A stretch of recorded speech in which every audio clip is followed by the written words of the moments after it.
অৰুণোদয় 3.0 নমস্কাৰ। এই মুহূৰ্তত অসমবাসী ৰাইজৰ বাবে মুখ্যমন্ত্ৰীয়ে কেইবাটাও আঁচনিৰ কথা ঘোষণা কৰিছে। সকলোৰে একাউণ্টত সোমাই পৰিব লাখ লাখ টকা। মই সবিশেষ জনাই আছোঁ। সেই ভিডিঅ'টোত এতিয়া এটা লাইক কৰি সম্পূৰ্ণকৈ চাব।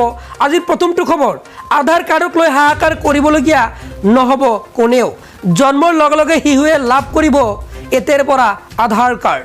হাস্পাতালৰ পৰা যোৱা সময়ত লৈ যাব পাৰিব জন্মৰ প্ৰমাণপত্ৰ আৰু আধাৰ কাৰ্ড। 13খনকৈ মেডিকেল কলেজত প্ৰথমতে আৰম্ভ হ'ব এই সুবিধা। পৰৱৰ্তী সময়ত জিলা হাস্পাতালত সমূহতো এই সুবিধা দিব চৰকাৰে। আধাৰ কাৰ্ডক লৈ মুখ্যমন্ত্ৰীৰ বৃহৎ ঘোষণা। ৰাজ্যত নতুন ব্যৱস্থা ঘোষণা মুখ্যমন্ত্ৰীৰ। পৰৱৰ্তী খবৰ, প্ৰব্ৰজিত শ্ৰমিক আৰু অসাংগঠনিক শ্ৰমিকৰ বাবে ডাঙৰ ঘোষণা। ই শ্ৰম পৰ্টেলত নাম পঞ্জীয়ন কৰিছিল শ্ৰমিকসকলে। প্ৰায় 12 লাখ শ্ৰমিকে নাম পঞ্জীয়ন কৰিছিল এই পৰ্টেলত। ইয়াৰে 6 লাখ শ্ৰমিকে লাভ কৰিছে ৰেচন কাৰ্ড।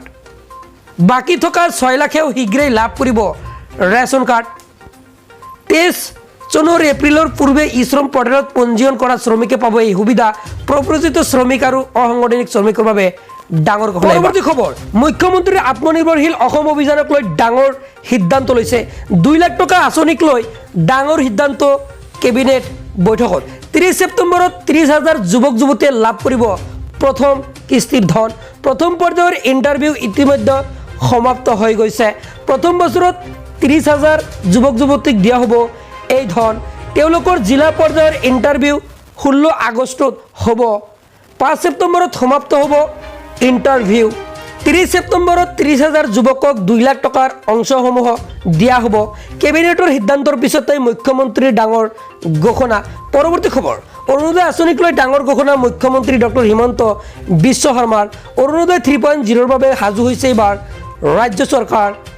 অৰুণোদয়ৰ প্ৰথম আঁচনিৰ সামৰি লোৱা হৈছিল 19 লাখ হিতাধিকাৰীক। অৰুণোদয় 2.0ত সামৰি লোৱা হৈছে 27 লাখ হিতাধিকাৰীক। অৰুণোদয় 3.0ত আৰু প্ৰায় 20 লাখ হিতাধিকাৰীক অন্তৰ্ভুক্ত কৰা হ'ব। 47 লাখলৈকে বৃদ্ধি পাব অৰুণোদয় হিতাধিকাৰীৰ সংখ্যা। অৰুণোদয় 3.0ৰ বাবে আধাৰ আৰু ৰেচন কাৰ্ড থকা কিন্তু বাধ্যতামূলক। অৰুণোদয়ক আধাৰ আৰু ৰেচনৰ সৈতে লিংক কৰা হ'ব। অৰুণোদয়ক লৈ নতুনকৈ অনুষ্ঠিত হ'ব নিৰ্বাচনী প্ৰক্ৰিয়া। ৰেচন আৰু আধাৰ কাৰ্ড নাথাকিলে হিতাধিকাৰীয়ে নাপাব অৰুণোদয়। ছেপ্টেম্বৰ মাহৰ পৰা অৰুণোদয় 3.0 হিতাধিকাৰী নিৰ্বাচনী প্ৰক্ৰিয়া আৰম্ভ হ'ব। পৰৱৰ্তী খবৰ, অমৃত বৃক্ষ আন্দোলনৰ গছপুলিৰ ফটো কিন্তু আপলোড হ'বলৈ ধৰিছে। এতিয়াৰে পৰা আপোনালোকে ফটো কিন্তু আপলোড কৰিব পাৰিব। 3 কোটি অমৃত বৃক্ষ আন্দোলন অৰ্থাৎ গছপুলি ৰোপণ কৰিব লাগিব, এই কথা মুখ্যমন্ত্ৰী হিমন্ত বিশ্ব শৰ্মাৰ। সেয়ে আপোনালোকে এতিয়াই এই কামটো কৰি লওক, অন্যথা কিন্তু গোটৰ 10,000কৈ টকা লাভ নকৰিব। আৰু গোটৰ 10,000 টকা অতি শীঘ্ৰে একাউণ্টত সোমাই পৰিব। কেতিয়া সোমাব নিশ্চয় জনাই দিম। সেই চেনেলটো ছাবস্ক্ৰাইব কৰি মোৰ লগত থাকিব। আজিলৈ মানে ধন্যবাদ।